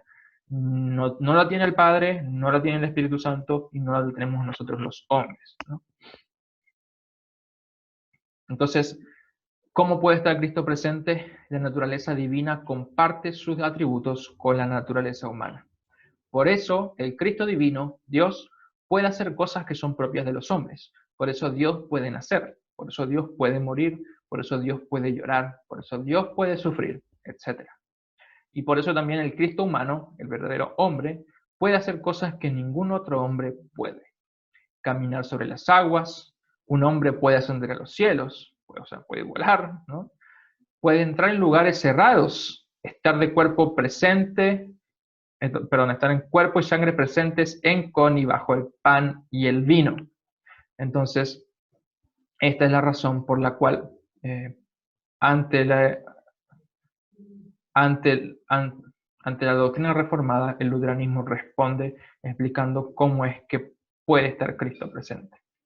Y realmente el Evangelio de Juan en el capítulo 20 y 21 es realmente una patada al hígado a la teología reformada, porque ya está muy claro cómo el Jesús resucitado puede superar las barreras del tiempo y del espacio y aún así afirmar: no soy un fantasma, no soy un simple espíritu, tengo cuerpo, toca y prueba, introduce tus dedos en mis heridas y en mi costado, ¿no? Y verás que soy realmente un verdadero hombre. Y esto, recordemos, esto tiene un trasfondo de una herejía llamada gnosticismo, ¿no? Entonces el calvinismo en este caso tiene mucho de gnosticismo, ¿no? Porque termina finalmente negando la verdadera presencia de la naturaleza humana de Jesús en medio de nosotros, ¿no? Muchas gracias, Vicario Pablo, por haber respondido a mis preguntas. Y bueno, aprovecho el momento para saludar a los hermanos de la Cruz de Cristo y también los de la Misión de los Andes. Espero que todos se encuentren bien. Les mando un saludo y un abrazo fuerte acá a la distancia. Yo estoy en Potosí, en una ciudad de Bolivia, y comentarles algún dato curioso. Acá estamos ya sufriendo bajas temperaturas y todavía no llegó el invierno. Un saludo, un abrazo a todos y Dios los guarde. Chao, chao. Conclusiones finales sobre la diestra de Dios. La diestra de Dios no es un lugar físico, sino que representa al actuar salvífico de Dios con poder, el cual le corresponde solo a Jesús por ser aquel que murió por nuestros pecados. Por eso en Apocalipsis las multitudes alaban y le dicen: digno es el Cristo el Cordero que fue inmolado por nosotros. Él murió por nosotros. Él es digno de ser declarado y confesado y alabado como nuestro Salvador, ¿no? También concluimos que ahora Jesús está a la diestra de Dios y que esto significa que donde Él esté, ahí mismo se está salvando o condenando a las personas, porque ahí está indicando que Él tiene el derecho de juzgar. Él ahora tiene en sus manos la potestad de decidir quién va al cielo y quién va al infierno. Y así decía el Evangelio de Marcos también, y toda la Escritura lo da a entender, de que aquellos que creen que Jesús es su Salvador y que lo hizo todo por Él, estos son declarados justos. Pero aquellos que rechazan que Jesús es el Mesías, el Hijo de Dios, estos son condenados. Así, cada vez que se predica la ley y el evangelio, la diestra de Dios está presente, juzgando y entregando perdón y absolución a los que se arrepienten, pero reteniendo los pecados de aquellos que no se arrepienten y que pretenden ser juzgados por sus propias obras. La diestra de Dios, Jesús mismo, está presente en la predicación de la palabra y administración de los sacramentos, tanto en el cielo como en la tierra. Comentaba un pastor de nuestra iglesia, que una vez conversó con un pastor calvinista, y en nuestras conversaciones siempre se da el tema de la discusión sobre la presencia real de Cristo en la Santa Cena. Y bueno, uno de los temas era justamente que los calvinistas o los reformados siempre, aunque confiesan su fe cristiana y confiesan que Jesús es su Salvador y que Él tiene la salvación para darles, ellos finalmente nunca la reciben. Saben que Jesús murió por ellos, saben que Jesús los salvó, pero nunca la reciben. Queda algo como que está allá en los cielos, sentado a la diestra de Dios, pero nunca la reciben concretamente entregada. En cambio, los luteranos sí hablamos y sí proclamamos que Jesús mismo no solamente murió por nosotros y no solamente gobierna y reina y juzga con justicia todas las cosas, sino que Él mismo viene a estar en medio de nosotros para entregarnos su perdón y su consuelo, y lo hace de manera concreta. Ahí en la hostia, ahí en el cáliz donde está el vino, ahí está en su cuerpo verdadero, sustancialmente, para aquellos que les gustan la filosofía, verdadera y real y concretamente presente para el perdón de nuestros pecados. No tenemos que ascender a los cielos nosotros para buscar a ese Jesús. Jesús viene a nuestro encuentro. Y esa es la diferencia entre la teología evangélica y pura de la fe y la teología de las obras. No es que Jesús hizo todo y ahora nos corresponde a nosotros buscar esos dones. No. Jesús consiguió los dones y nos los entrega por pura gracia y por pura misericordia. Bien, se viene un verdadero y falso bastante interesante, van a tener que pensar mucho. Bien. Jesús posee dos naturalezas, verdadero Dios y verdadero hombre, verdadero o falso. B, la naturaleza humana de Jesús recibe atributos de su naturaleza divina. C, los luteranos intentaron explicar racionalmente algo que la Biblia no enseña. D, la doctrina reformada no es confiable porque divide de las naturalezas de Cristo. E, los luteranos distinguen entre las naturalezas de Cristo.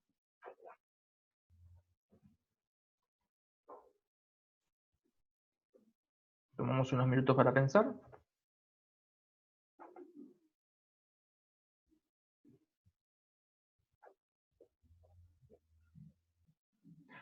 Bien, Jesús posee dos naturalezas, verdadero Dios y verdadero hombre, verdadero.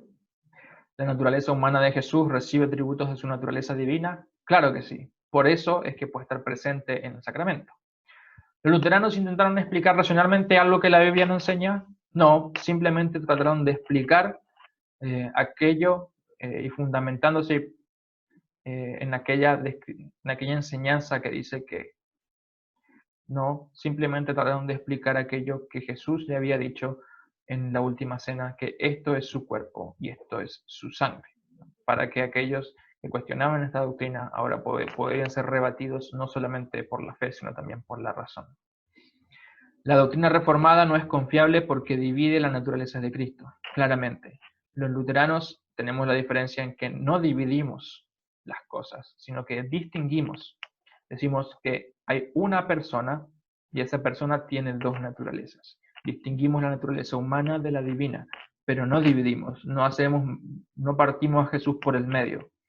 Por ejemplo, el agua está compuesta por dos partículas de hidrógeno y una de oxígeno. Si tú divides el hidrógeno del oxígeno, tú no tienes más agua. Tú tienes dos partículas de hidrógeno y una de oxígeno. Pero son dos cosas diferentes en sustancia, ¿no? Así sucede igualmente con Cristo. No se puede dividir, porque si no estaremos hablando de otra cosa totalmente que no es Jesús mismo. Por eso solamente distinguimos que Jesús es verdadero Dios y verdadero hombre, y así también lo confesamos. F. La, la diestra de Dios es un lugar físico ubicado al atravesar todo el universo, pero que solo Dios conoce su ubicación. G. La diestra de Dios es una imagen representativa del puesto de honor, dignidad y poder que ocupa Jesús al ascender a los cielos.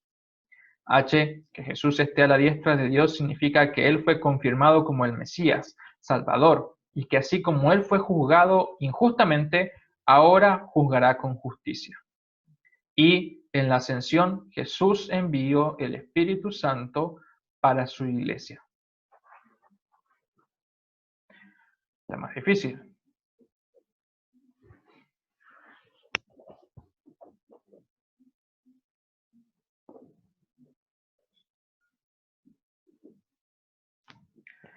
Bien, la diestra de Dios, como dijimos, no es un lugar físico, ubicado al atravesar todo el universo, como lo había afirmado, por ejemplo, Billy Graham, basándose en las enseñanzas de Calvino y también de Zwingli.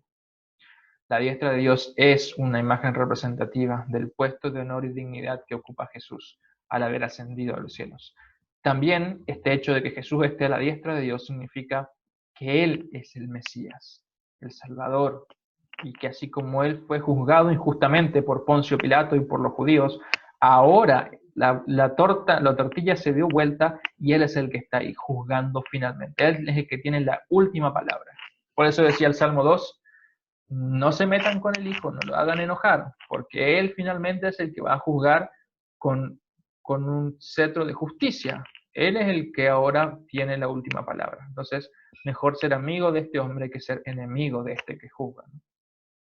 Y falso, en la ascensión Jesús no envió el Espíritu Santo. Él dijo a los discípulos que se queden esperando, porque iba a enviar el Espíritu Santo. Pero el envío del Espíritu Santo para la iglesia sucede 10 días después, en Pentecostés. J. Si creo que Jesús ascendió a los cielos verdaderamente y que lo hizo por y para mí, entonces puedo disfrutar de los frutos de su ascensión. K. Que Jesús haya llevado nuestra naturaleza humana a los cielos significa que la comunión entre Dios y los hombres fue restaurada por completo.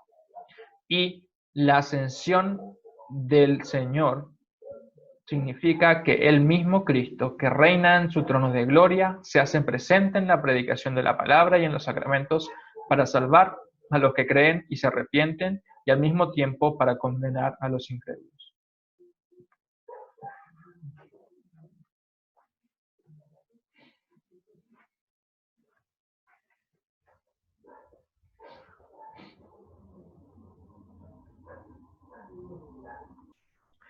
Por supuesto, si creo que Jesús murió, resucitó y ascendió por mí, Él me entrega los frutos de estas obras como un don de gracia.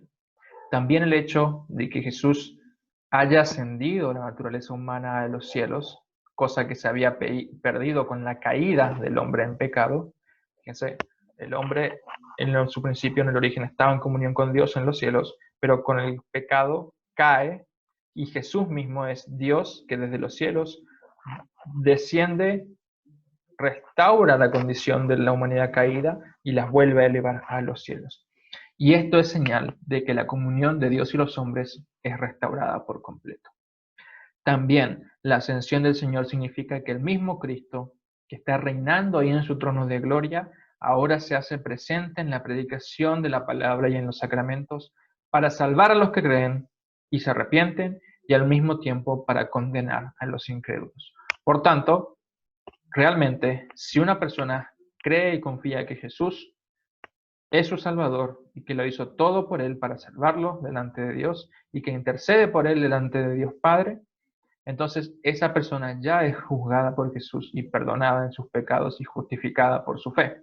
Pero al mismo tiempo, todo aquel que niega o que no cree que Jesús es verdadero Dios, o que no cree que Jesús sea verdadero hombre, o que niega que Jesús esté presente en medio de nosotros y que haya venido en cuerpo presente, ha estado en medio de nosotros, esta persona también es condenada por el mismo Jesús, porque esta persona lo terminó rechazando, así como lo hicieron los judíos en sus tiempos al crucificarlo y condenarlo.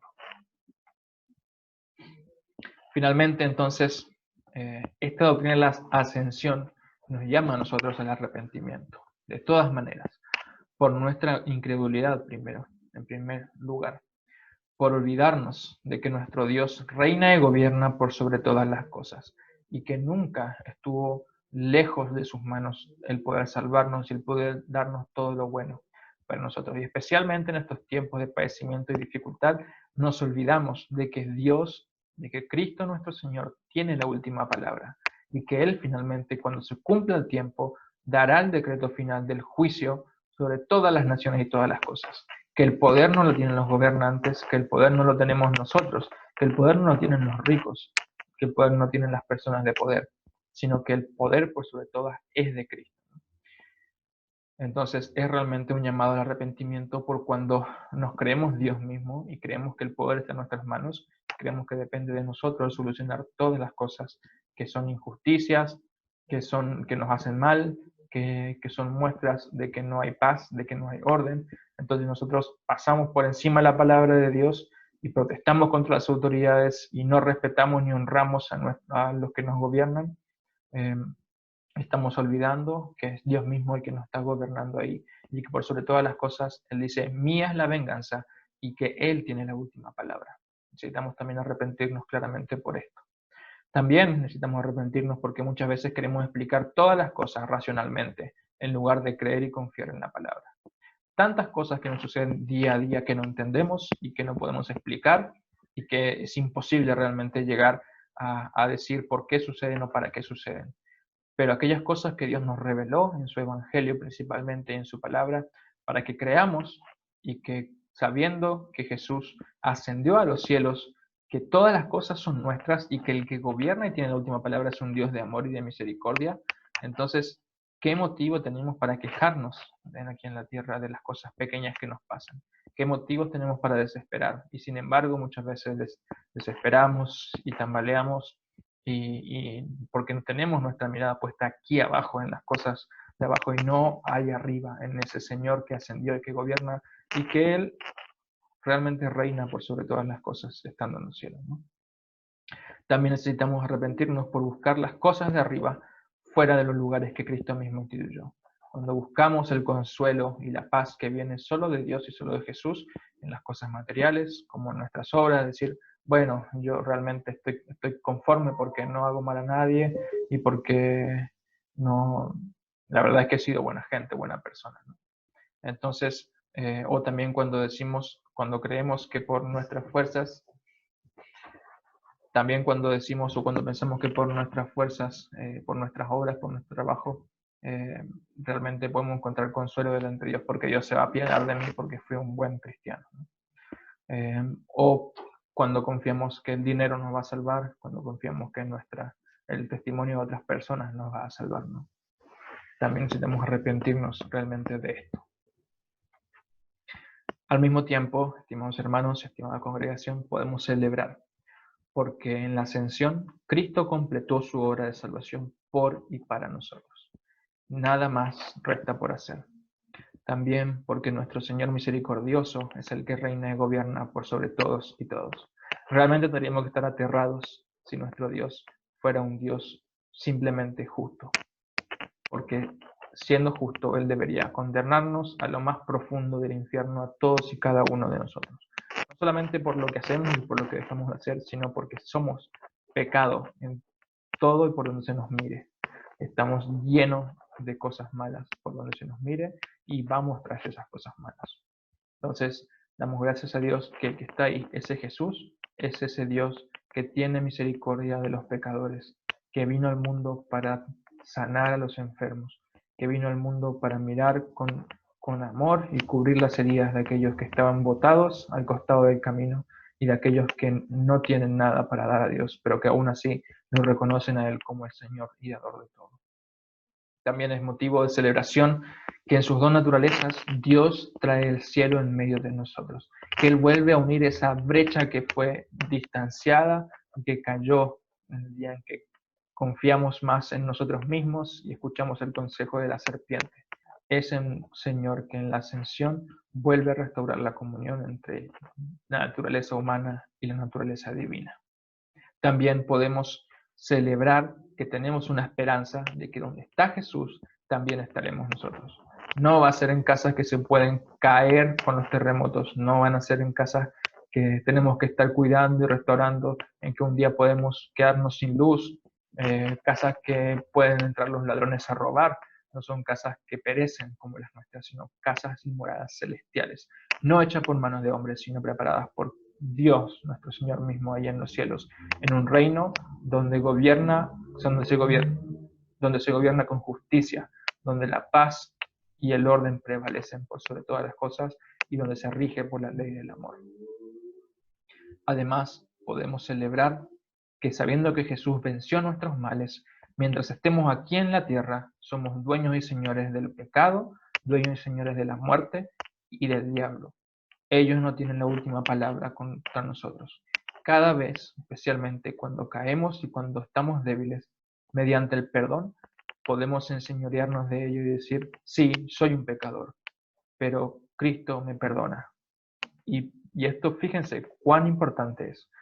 Cuando nos equivocamos y cuando cometemos un pecado y ofendemos a alguien, pedir perdón, al pedir perdón y recibir el perdón, la absolución de la otra persona, somos declarados libres de todo eso, porque Jesús, como dice también la palabra, en esta referencia es como que los tira nuestros pecados y nuestra esclavitud a lo más profundo del mar. Y el diablo no puede acusarnos de nada, porque el perdón que recibimos es de aquel que juzga por sobre todas las cosas y que ya lo ha juzgado a él. Entonces, ni el pecado ni el diablo puede dominar sobre aquel cristiano y creyente que confesando su pecado recibe la absolución. Así, estimados hermanos, espero que esta doctrina de la ascensión pueda ser consoladora para cada uno de ustedes. Recuerden que tienen un Señor y un Dios que reina por sobre todas las cosas, que Él tiene la última palabra, que no necesitan luchar ustedes contra los males que les aquejan, sino que Él ya luchó y ya venció y reina, y Él tiene la última palabra.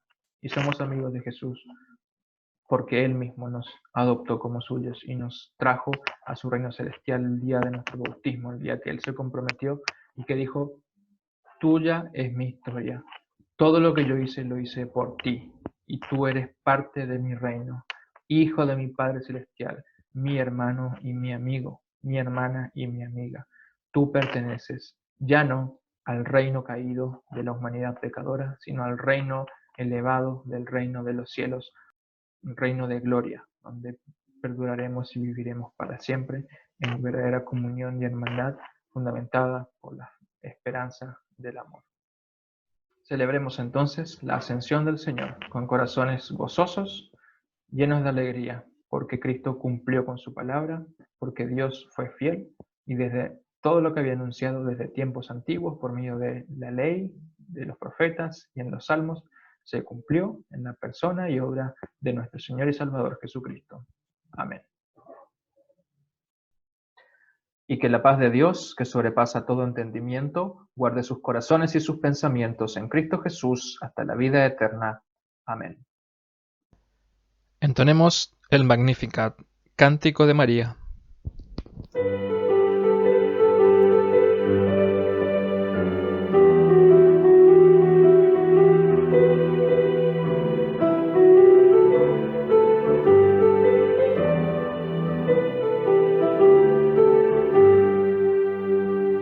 Mi alma glorifica al Señor mi Dios, gózase mi espíritu en mi Salvador. Él es mi alegría, es mi plenitud, Él es todo para mí. Ha mirado la bajeza de su sierva, muy dichosa me dirán todos los pueblos, porque en mí ha hecho grandes maravillas, el que todo puede y cuyo nombre es santo. Mi alma glorifica al Señor mi Dios, gózase mi espíritu en mi Salvador. Él es mi alegría, es mi plenitud, Él es todo para mí. Su clemencia se derrama por los siglos sobre aquellos que le temen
hermanos en Cristo, hemos llegado al final de nuestro oficio diario, también al final de este día. Damos gracias a Dios por los dones de su palabra, vida y consuelo. Quiero agradecer otra vez al pastor Manuel García Fischer, quien fuera vicario de nuestra Iglesia Luterana de Chile, allá por el año 2016, por compartir los cánticos litúrgicos. También agradezco su participación al vicario Samuel, a quien todos recordamos en la comunidad con mucho cariño. Gracias, Samuel. Muchos saludos allá en tu misión y trabajo al servicio de Cristo en Bolivia, en esa región tan fría. Esperemos que el Señor te siga sosteniendo y acompañando como lo ha hecho hasta ahora. Nuestra meditación, hermanos, ha llegado a su fin, pero una nueva semana recién comienza. Seguimos en cuarentena. Ánimo, sigamos aferrados a las promesas de nuestro Señor, creyendo en Él, y dispongamos todo nuestro caminar en nuestros días en fe para con Dios y en amor ferviente los unos para con los otros. Finalizamos el oficio cantando el último himno, A Cristo proclamad. El Señor ciertamente ha estado y estará con ustedes, porque para siempre es su misericordia. Amén.